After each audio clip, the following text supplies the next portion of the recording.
Hello guys, welcome back to our YouTube channel. दोस्तों, जैसा हम लोग जान रहे हैं कि हम लोग परसेंटेज के बारे में पढ़ रहे हैं, ठीक है। हमने जितने भी सिंपल प्रकार के क्वेश्चन थे सभी कर लिए थे पिछली वीडियो में। इस वीडियो में हम लोग कवर करेंगे डिफिकल्ट टाइप के क्वेश्चन में, ठीक है। जो ये कॉम्पिटिटिव एग्जाम के लेवल के क्वेश्चन है, जो आपके एसएससी के हर एग्जाम में ऐसे क्वेश्चन देखने को मिलेंगे, ठीक है। तो आप लोग पढ़ लीजिए तो आप लोग के लिए बेनिफिट रहेगा अगर आप लोग गवर्नमेंट जॉब की तैयारी करते हैं, ठीक है। चलिए जानते हैं। ये क्वेश्चन है, यदि एक भिन्न का अंश 200% और हर 150% बढ़ा दिया जाए, ठीक है। क्वेश्चन ये बोल रहा है कि मान के चलो कोई भिन्न है p/q रूप में, ठीक है। तो इसका अंश को हम 200% बढ़ा दें और हर को 150% हम बढ़ा दें, ठीक है। तो जो इसका परिणाम निकल के आता है, ठीक है, जो इसका परिणामी भिन्न बनता है वो बनता है 9/35। तो क्वेश्चन आपसे पूछ रहा है तो बताइए कि मूल भिन्न क्या होगा, मतलब जो ओरिजिनल भिन्न है वो क्या होगा जब हम इसको बढ़ा दिए हैं तब, ठीक है। मान के चलो कि कोई भिन्न था p/q, तो क्वेश्चन बोल रहा है कि p में हम इसके अंश में 200% बढ़ा दें और हर में हम इसी का 150% बढ़ा दें, ठीक है। तो उसका जो परिणामी मूल निकल के आता है, जो उसका रिजल्ट निकल के आता है, भिन्न आता है, वो 9/35 है। तो क्वेश्चन पूछ रहा है कि जो इसका मूल भिन्न है वो क्या है, ठीक है। तो इस प्रकार का क्वेश्चन करने के लिए हम लोग दो मेथड का यूज करेंगे। पहला मेथड मान के चलेंगे x वाला, ठीक है। इस वाले मेथड में क्या होता है, कॉम्पिटिटिव एग्जाम में टाइम बहुत लग जाता है, ठीक है, और क्वेश्चन गलत होने के भी चांसेस होते हैं क्योंकि टाइम ज्यादा बढ़ेगा तो आपका दिमाग काम करना कम कर देगा, ठीक है। तो इसको हम लोग पहले एकदम सिंपल विधि से जानेंगे, ठीक है। तो जब भी ऐसे क्वेश्चन बोले तो हमेशा आप उसको हमेशा क्या मान के चलो 100, ठीक है। मान के चलो कि जो क्वेश्चन में भिन्न है, यदि एक भिन्न का अंश, ठीक है, तो मान के चलो कि जो भिन्न है वो है 100, ठीक है। मान के चलो भिन्न है 100, तो 100/100 लिख सकते हैं, ठीक है। यदि एक भिन्न के अंश का 200%, अब भिन्न का अंश कितना था 100, तो 100 का 200% कितना होगा, ठीक है। 200% इसमें हम बढ़ा दिया जाए, ठीक है। तो 100 में 200 हम बढ़ा देते हैं, ठीक है। और हर में कितना बढ़ा रहे हैं 150, ठीक है। तो हर में कितना बढ़ा दे रहे हैं 150। बढ़ाने के बाद क्वेश्चन बोला परिणामी भिन्न कितना हो जाता है 9/35, ठीक है। ये क्वेश्चन बोल रहा है, देखो, यदि एक भिन्न का अंश 200% तथा हर 150% बढ़ा दिया जाए। हमने मान लिया कि भिन्न था 100/100, तो 100 में 200 बढ़ा दिए और 100 में 150 बढ़ा दिए, ठीक है। तो उसका परिणामी रिजल्ट बन जाता है 9/35। तो मूल भिन्न फाइंड करना है। तो सबसे पहले सॉल्यूशन इसको जोड़ लो, 300 इसको जोड़ लो 250, ठीक है। ये बन गया 9/35। अब बस इसको आपको सॉल्व ही करना है बस, ठीक है। तो इसमें सॉल्व कर दो आप, 300 × 35/9 एक सेकंड, शायद आपको नहीं दिख रहा होगा, ठीक है। 9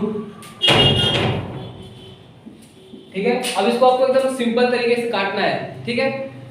विजुअल है सर, ये दिख रहा है, ठीक है। सर हमारे बहुत हेल्प करते हैं, नीरज पांडे सर, उनके लिए भी एक लाइक जरूर कर देना, ठीक है। तो अब इसको एकदम सिंपल करना है, ठीक है। तो ये 0 से 0 काट दिए, ठीक। 25 55 25 और 5 7 35, इसको काट दिए, ऐसे कट गया, ठीक है। तो ये हो जाएगा 42 और ये हो जाएगा 9, ठीक है। तो इसको हम ऐसे करेंगे तो 42 हो जाएगा, ठीक है। तो 3 3 9 और 1 4, ठीक है। तो इसका करेक्ट आंसर जाएगा 3/14, मतलब 13/14 ये इसका मूल भिन्न है, ठीक है। तो इस प्रकार के जितने भी क्वेश्चन आएंगे सबका सॉल्यूशन इसी प्रकार से बनेगा, ठीक है। हाँ, सो दोस्तों, ये दूसरा क्वेश्चन है। थोड़ा क्वेश्चन को ध्यान से देखना है, थोड़ा डिफिकल्ट कैटेगरी के क्वेश्चन आते हैं, ठीक है। तो आप अच्छे से पहले पढ़िए। क्वेश्चन बोल रहा है कि ए का वेतन बी के वेतन से 30% अधिक है, ठीक है। बी का वेतन सी के वेतन का 40% है, ठीक है। तब मान के चलो क्वेश्चन बोल रहा है कि ए जितना कमाता है, ठीक है, ए का वेतन बी के वेतन से 30% अधिक है, ठीक है, तथा बी का वेतन सी के वेतन का 40% है, ठीक। अब यदि ए बी सी के वेतन का योग, मतलब ए जितना कमाता है, बी जितना कमाता है और सी जितना कमाता है, उसका योग मतलब उसको जोड़ने पर जो राशि होती है, जो रुपए होती है, वो 7,680 रुपए है। ये आपको क्वेश्चन बता रहा है। तो आप ये बताइए कि ए का वेतन कितना है। ठीक है, इस टाइप के बहुत सारे क्वेश्चन आपको एसएससी लेवल में पूछे जाते हैं, सीजीएल लेवल में पूछे जाते हैं, और जितने कॉम्पिटिटिव एग्जाम होते हैं उस लेवल पे सेम ऐसे क्वेश्चन पूछे जाते हैं। ठीक है, तो इसके लिए हम लोग सेम तरीका बताएंगे, एकदम ट्रिकी वाला बताएंगे। ठीक है, जिसमें ज्यादा टाइम नहीं लगेगा। बस आप क्वेश्चन को गौर से पढ़िए। ए का वेतन बी के वेतन से 30% अधिक है। मतलब ए जितना कमाता है, ए बी, मतलब दो बंदे हैं ए और बी, तो जो ए का वेतन है वो बी के वेतन से 30% अधिक है। ठीक है, और बी का जो वेतन है वो सी के वेतन का 40% है। मतलब तीन बंदे हैं यहाँ। ठीक है, ए बी और सी। तो फाइनली हमको ये निकल के मिल रहा है कि बी का वेतन सी के वेतन का 40% है। ठीक है, तो हम मान के चलते हैं कि जो सी का वेतन है वो है 100 रुपए। ठीक है, हम मान लिए कि सी का वेतन है वो है 100 रुपए। तो क्वेश्चन से आपको मिला कि जो बी का वेतन है वो सी के वेतन का 40% है। तो सी का वेतन कितना था? 100 रुपए। तो 100 का 40% कितना रुपए होगा? 40 रुपए। ठीक है, आप ऐसे निकाल सकते हो, 100 का 40% होता है 40 रुपए। ठीक है, तो हमको पता चल गया कि बी का वेतन कितना हो गया? 40। अब बहुत लोगों को इसमें डाउट होगा कि मैं 100 कहां से लिख दिया हूं। ये मैं 100 अपने मन से लिखा हूं। जैसे हम लोग मैथ मान लेते हैं कि लेट मान लिया कि सी का वेतन है x। ठीक है, तो x न मान के मैं मान लिया कि सी का वेतन है 100 रुपए। ठीक है, और क्वेश्चन बोल रहा है कि बी का वेतन सी के वेतन का 40% है। तो हमको पता है कि सी का वेतन 100 रुपए है, तो 100 का 40% हो जाता है 40 रुपए। तो बी का वेतन हो गया 40। ठीक है, और क्वेश्चन बोल रहा है कि ए का वेतन बी के वेतन से 30% अधिक है। तो अब ए का वेतन बी का वेतन कितना था? 40 रुपए। तो ए का वेतन बी के वेतन से 40% अधिक है। ठीक है, तो कैसे निकालेंगे? बी के वेतन से 40, ए का वेतन बी के वेतन से 30% अधिक है। ठीक है, तो बी का वेतन कितना है? 40। ठीक है, प्लस 40 का कितना परसेंट? 30% निकालना है। ठीक है, 4 3 12। ठीक, ये 40 प्लस ये 12, टोटल कितना हो गया? 52 रुपए। ठीक है, तो हमको मिल गया कि जो बी का वेतन है, ठीक है, जो ए का वेतन है वो कितना हो गया? 52 रुपए। ठीक, आप देख सकते हो कि सी का वेतन 100 रुपए, बी का वेतन 40 रुपए, और ए का वेतन कितना हो गया? 52। ठीक, अब क्वेश्चन बोल रहा है कि यदि ए बी सी, जब जो जितने तीनों का पेमेंट है उसको हम अब जब योग करते हैं तो कितना होता है? 7,680 रुपए। और हम अपने हिसाब से जब माने तो उसका योग करके देखो, तो इनको जोड़ दो। ठीक है, तो 140 ये हो गया, और 52 140, और 52 192 रुपए। ठीक है, अगर आप नहीं हो 140 ये हो गया, और 140 52 कितना हो गया? 192। तो हमारा योग कितना हो गया तीनों का? 192। और जो क्वेश्चन का योग कितना बोल रहा है? 7,680। ठीक है, हमको एक यूनिट निकालना है, मतलब इसको डिवाइड कर देना है। तो 7,680 डिवाइड बाई 192। ठीक है, तो हमको अब इसको डिवाइड करने पे जो फाइनल आउटपुट मिला वो समथिंग कितना मिला है? 40 रुपए के करीब, है ना। इसको डिवाइड कर दोगे तो आपको मिल जाएगा। ठीक है,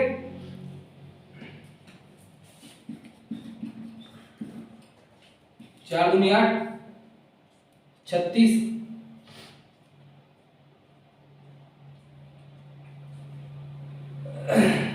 4 दूनी 8, 9 36 की 6,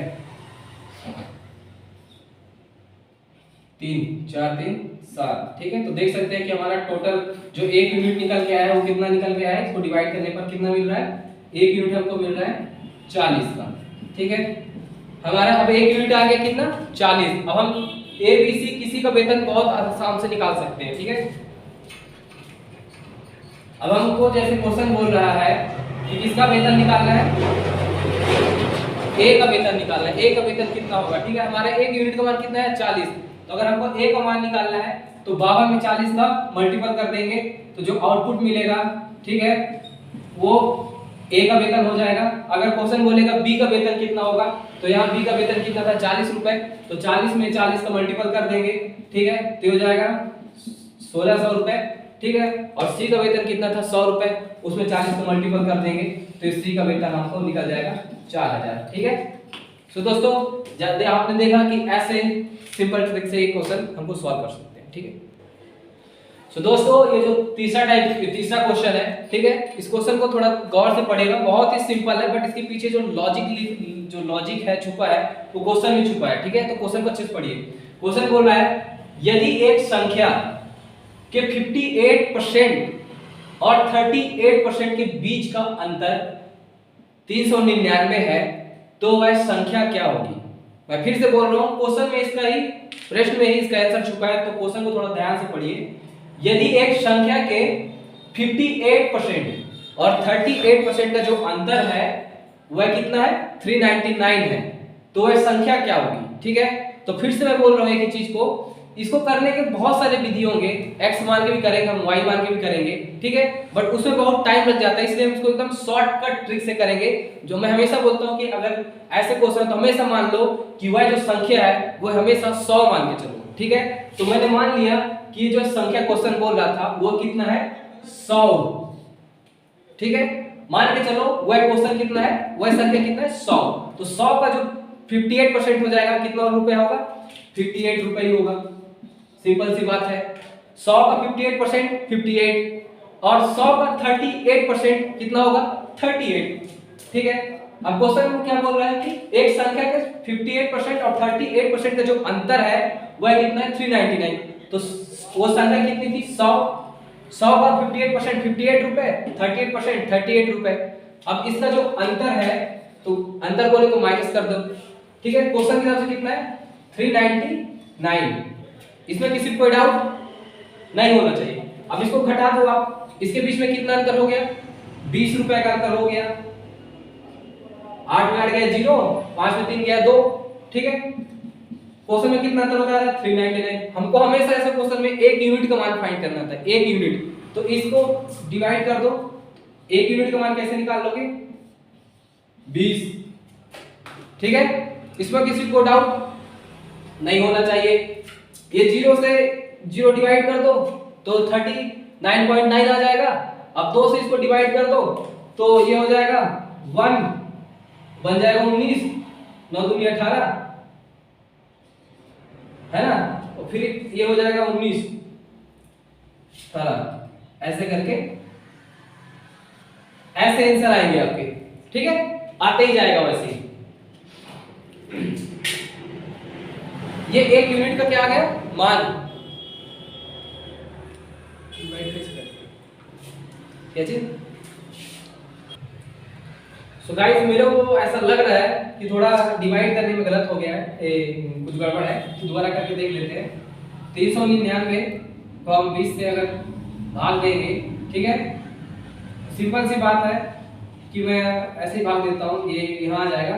2 को इससे भाग देना, 2 एकम 2 और 2 नंबर 18, ठीक है, बचा कितना, 1, फिर से वो क्या आ जाएगा 19, तो फिर से 2 नंबर 18, अब बचा कितना 1, तो हो जाएगा 10, 5 दूनी 10, ठीक है। तो 1 यूनिट का मान कितना जा रहा है, 19.95, ठीक है, 19.95, ये हमारे 1 यूनिट का मान आ गया, ठीक है। तो हमसे क्वेश्चन क्या बोल रहा है कि वह संख्या क्या होगी, ठीक है, वह संख्या क्या होगी, ये क्वेश्चन में बोल रहा है, ठीक है। 1 यूनिट का जो मान आ गया है 19.95, ठीक है। तो क्वेश्चन क्या बोल रहा है कि वह संख्या क्या होगी, तो हमने वह संख्या क्या माना था, 100, ठीक है। हमारे 1 यूनिट का मान कितना आ गया, 19.95, ठीक है। तो 100 का मल्टीपल कर देंगे हम 19.95 से, ठीक है। जैसा जानते हैं कि दशमलव का 2 डिजिट लगा है, अगर वो इधर आएगा तो इधर नीचे भी होगा, है ना। तो हम इसको ऐसे लिख सकते हैं 100 1995 into 100, और ये 100 से 100 कट गया, तो जो फाइनल हमारा रिजल्ट मिला वह है 1995, ठीक है। यह वह संख्या है, ठीक है। दोस्त आपको आंसर समझ आया कि नहीं आया, ठीक है। कोई भी अगर डाउट हो कमेंट सेक्शन में बताइए, है ना।